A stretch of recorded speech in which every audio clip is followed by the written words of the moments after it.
Hi, and welcome to another rendition of the Balanced Body podcast series. My name is Nico Gonzalez from Cincinnati, Ohio, and with me today is Beth, who will be demonstrating some of the exercises today on the Pilates Allegro. Today, we will be showing you some exercises that will help you improve your posture. Okay?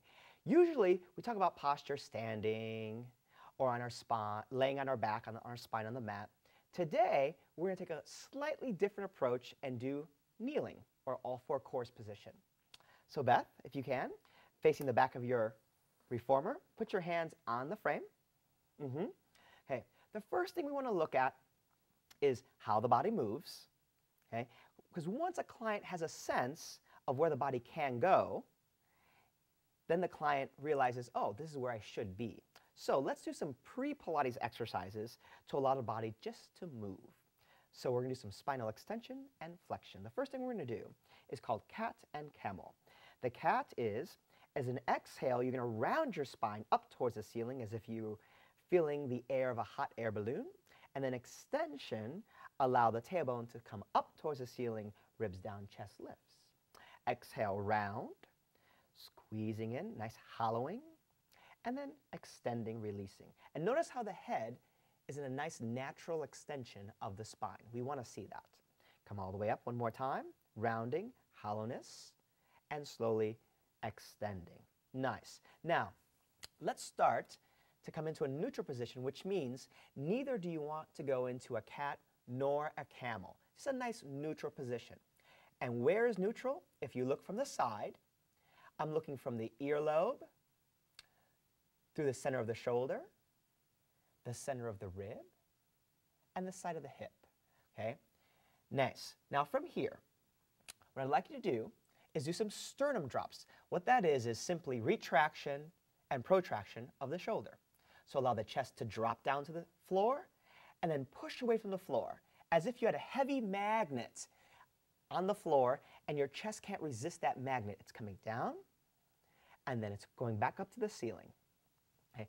Now, start to make these sternum drops smaller and smaller and smaller until you're equally distant from the ceiling to the floor, okay, where there's not a concave between your shoulder blades.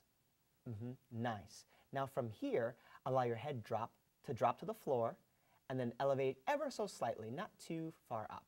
Come all the way up, the head. Bring the head up, perfect, and then drop the head down. And lift, and lower, and lift and hold, finding that elongation of the neck and that perfect alignment. Nice. Now from here, we're going to challenge the pelvis and allow it to move side to side. So the first thing we're going to do is elevate the right foot off of the carriage, keeping the knee down, and wag the foot from side to side. And notice how the pelvis moves. Right? I like to show this exercise because a lot of my clients tend to do dance classes, and then they also come into Pilates, and they say, I cannot move my hips in dance class, but everything you ask me to do in Pilates, I can do. So I say, during this tail wag, notice how your hips shift side to side.